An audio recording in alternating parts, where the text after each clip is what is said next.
Hello everyone, I'm Jay. Welcome to Forbidden Files. Today we will share a creepy incident that happened at sea. More than half a century has seen countless people speculating about its truth. However, the truth still remains unrevealed.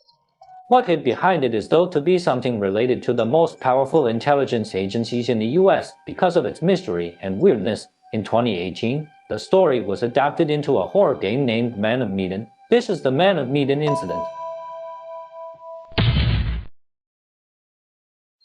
One day in February 1948, Captain Smith from America was sailing his merchant ship, the Silver Star, in the Straits of Malacca. The weather was sunny and the sea was gentle.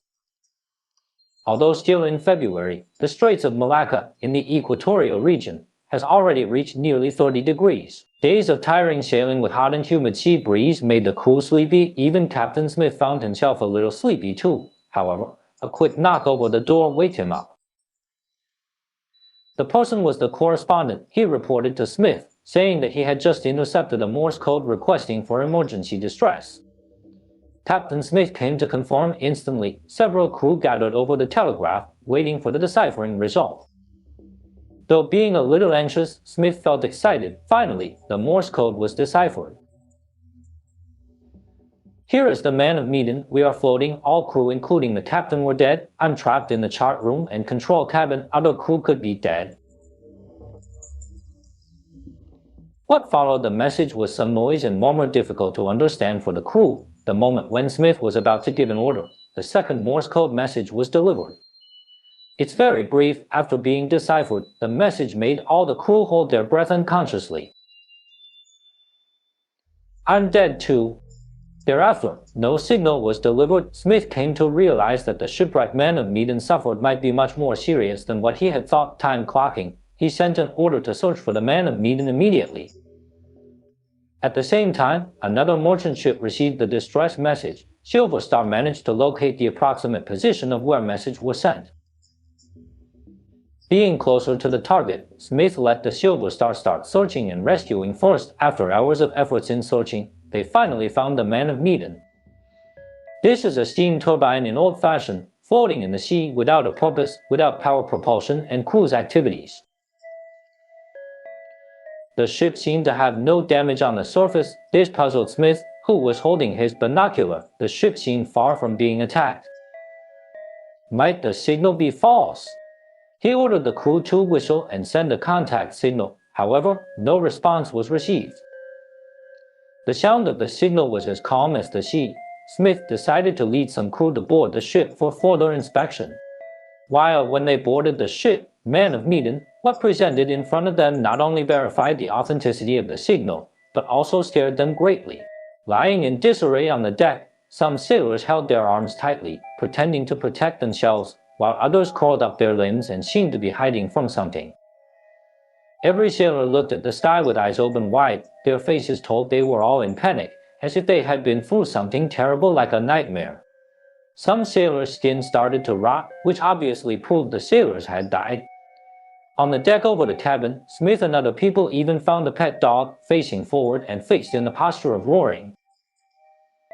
Never have I seen such a weird thing in all my years at sea, recalled by Smith. When stepping on the deck, we found sailors' skin. They stared at the sky with their mouths open. How horrible the sight was, so were their faces. I'll never forget that.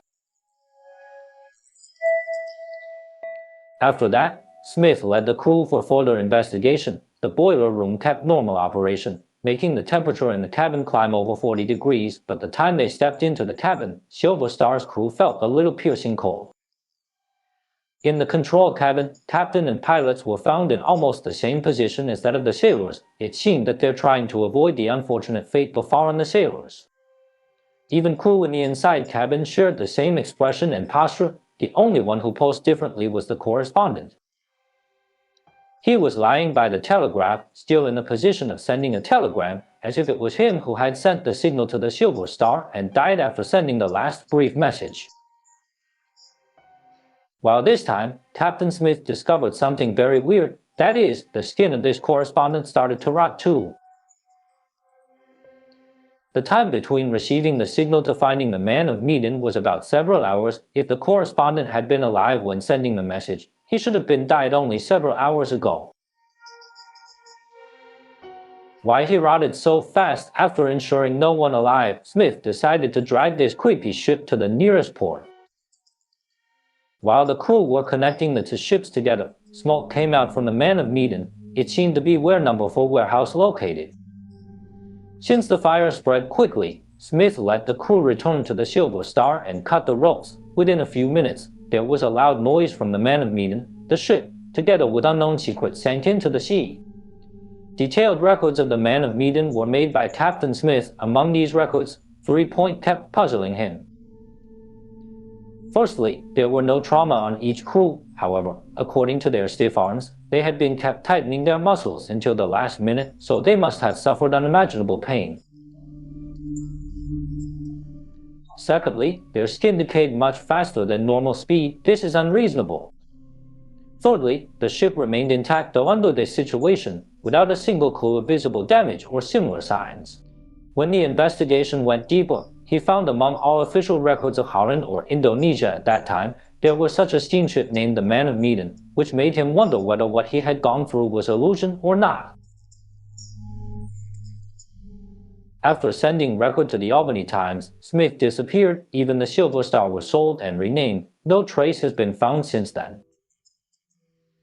After being reported, the story of the Man of Medan has been the talk at leisure. Even the United States Merchant Marine Research Guide, published by the United States Coast Guard, recorded it. While as more people learn this incident, it's more likely to find problems. Someone has found that in February and March 1948, an Indonesian newspaper published 3 consecutive news recording the whole process of this incident.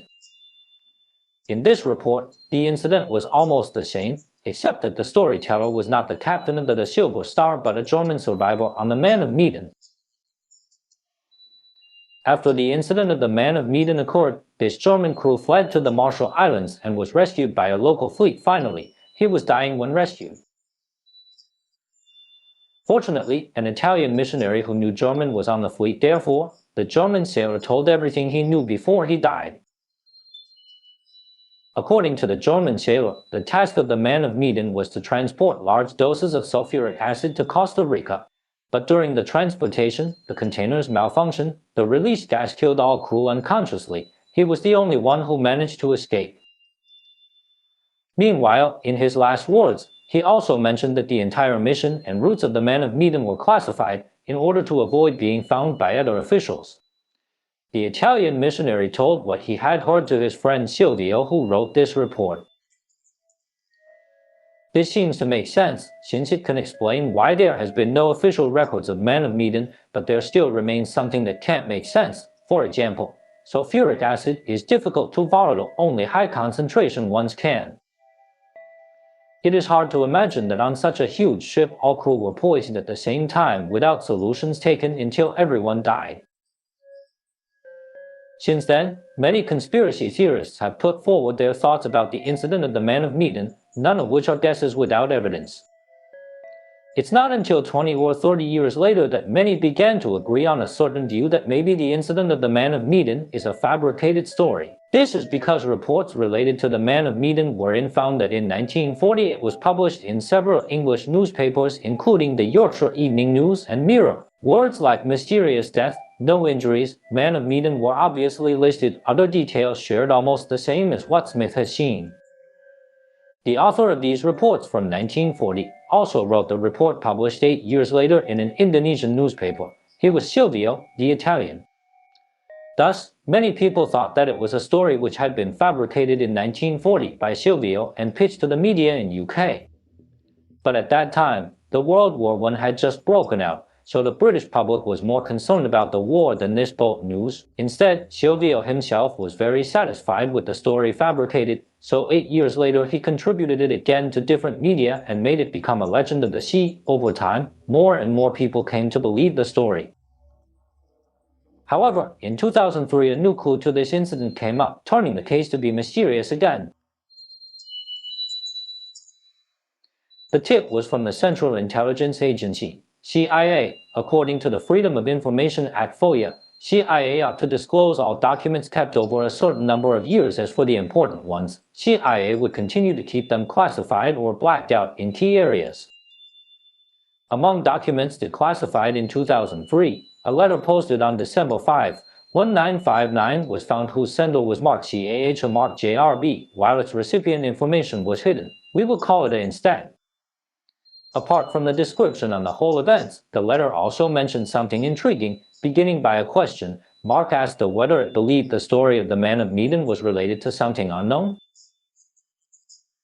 Mark also said, I'm pretty sure that incident about the man of Medan is related to many plane crashes as well as other unsolved mysteries at sea. The letter also mentioned descriptions such as the fireball that appeared from the sky and disappeared into the sea, the charming sea, and what a horrible secret, etc. What most chilling is that he asked in the letter, don't you think there was something unknown involved?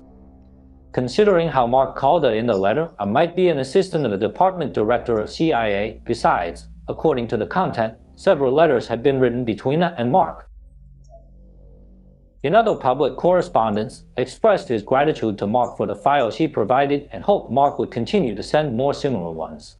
He also told Mark for some of his inquiries, the director couldn't disclose relative information to him.